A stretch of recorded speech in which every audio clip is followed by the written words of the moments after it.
Hi Klaus, good to see you, at least virtually, right? Yeah, we never meet these days, only on social or on Yeah. virtual. So, but I think it's still great to talk to you. I think I have a very interesting topic today to talk to you about. As you know, a lot of our customers are going to be live with their Veeva Vault soon. And of course the question is, what is coming next, right? As we know, it's quite an effort to maintain and continuously improve the current state of the system. Huh? Yeah. So Klaus, keeping in mind that we have around 3 releases with new functionalities coming from Veeva Vault per year, what do you think? How can our customers keep the system aligned with their business?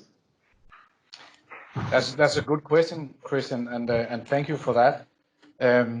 And quite frankly, there are quite a lot of things that most customers have to consider all the time once they've gone live, and actually most of the time they don't really consider that before they do go live. But there are many different things, and now this is not a total complete list, but some of the stuff that we should be looking at with these 3 releases is more or less the relevance of the new releases. So how relevant are they for the business? Are there any impacts on the business processes? Do we need to look at more training requirements? Are there any validation impacts? And also, do we have the necessary resources available? And most often, it is the way that at least the small and medium business customers, they don't really have the resources to accommodate all of these different things. And this is why we at Epista have given this quite a lot of thought in how can we cope with this challenge? How can we make sure that we have a good way of aligning the system with the business once we are live? And we are actually looking very much into 3 different levels on this. We believe that there is a strategy level for a system. We also believe that there is a control cloud level, and then of course something that needs to be done in between these 2 layers. The most important thing for a Veeva customer today is to make sure that they understand what they want to use the system for. And we call that making a Veeva Vault platform strategy. And that is basically finding the critical success factors for the system. And it shouldn't be complicated, only maybe 5 or 6 different KPIs that we define.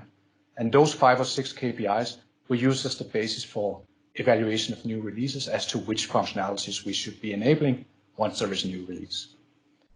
The second part that we always look a lot into is actually the cloud and the platform that is provided by Veeva, and making sure that we keep that in a controlled state.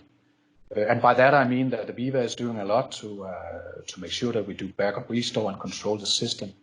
But there might be some gaps that we need to look after as a customer, and that needs to be defined and needs to be operational as part of the operation of the system.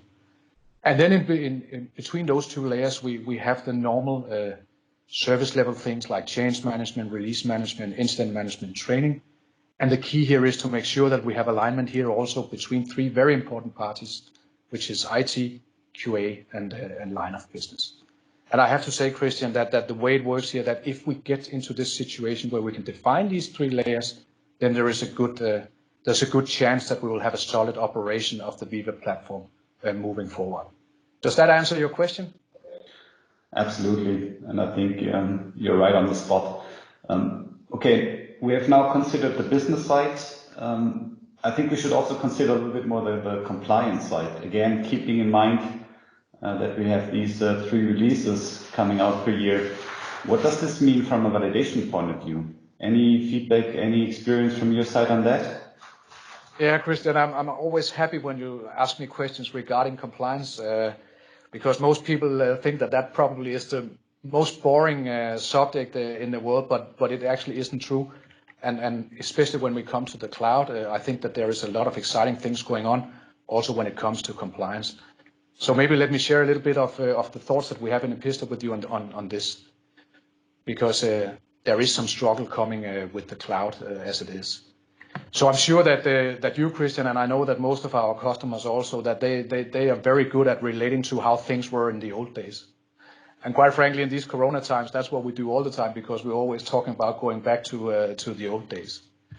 Now, when it comes to IT systems, when we were back in the old days and we had everything on-prem, everything was controlled by the system owner, and we were seeing release cycles where we wouldn't adopt those new releases probably for 3 to 5 years because it would be too difficult to maintain the validation. And as a consequence, we ended up in a situation where we had a mismatch between functionality in the system and the business that we are running. The cloud comes with a lot of let's call it enhancement when it comes to this, because we do get new patches all the time, and that is actually making sure that our system is aligned with our business requirements. But it also comes with a challenge, and that is that all these patches and all these changes in functionality makes it difficult for us to maintain the validated state. And then put on top of that also that some of this is controlled by Veeva, so we are relying on these guys in maintaining the validated state of at least the platform. And what we have found and what we have suggested at Epista is that we need to do something to revalidate the system all the time and every time that there is a new patch. And that needs to be done in a way where we can defend that in front of an inspector. And we've given this a lot of thoughts as to how we could make sure that we could give this evidence to the inspector. And what we have really come up with and what we have got approval from the inspectors also on is that if we can repeat our validation, that is repeating the OQ and the PQ of a system, then we have the ultimate proof of control when a system has been patched or new changes has come in. So that is our take on this, repeating the OQ and the PQ every time we see a new patch or a new version out there. Of course, having in mind that risk assessment and risk management has to be performed as part of that. So I don't know, Christian, I hopefully answered your question. I don't have that much time to answer, so I can definitely dig deeper into it, but I think that's probably what I'm going to make out of that for this short period of time. Yeah, and I know that you can talk much more about it. For hours, Christian, for hours, Christian. Now, so it was very interesting. Thanks, Klaus, for that. One last question on this. I mean, it looks like there's quite some effort in doing this. Any experience from your side how we can somehow automate these processes? Yeah, that's also a good question, and something that we've been looking quite intensively into here at Epista is how to automate this in order to repeat our validation and make that as effortless as we possibly can. And it goes without saying that Epista is a company that is very much focused on life science and only focused on life science. So what we were looking for was a tool which could enable customers in repeating that validation in a very good and a very swift manner. And we were looking into some different considerations when we were looking for that tool and developing that tool for the industry.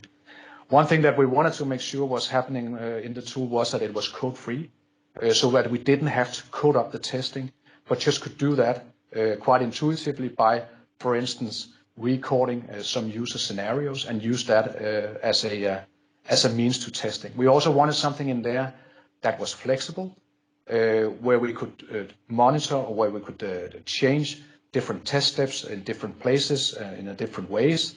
And then we wanted something that was not only looking at one system, but a test system that could go multi-system and cross-platform. And in that way, we would be able to not only repeat testing for instance, Veeva systems, but for every other system would be in a specific company. So these were the considerations we were making when we were looking at automation of that test and repeating of the validation, as I was talking about before, Christian. And at Epista, we've released a new tool, which we call Automated Boost for Life Science. And it is a scenario-based test tool, which is aimed at repeating OQ and PQ testing entirely based on the way that it is operated on the screen. We have dedicated this solution entirely to the life science segment and in two ways.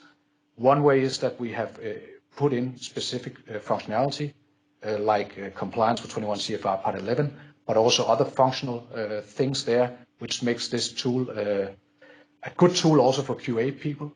And then secondly, we have developed also connectors for many platforms or many systems that are relevant for life science, like Veeva, like TraceLink, Office 365, SAP for HANA, and Microsoft Dynamics 365. So, Christian, that's my response to automating this validation. That is using a scenario-based tool like automated tools for life science, which we deliver. All right. Thanks, Klaus. Very interesting.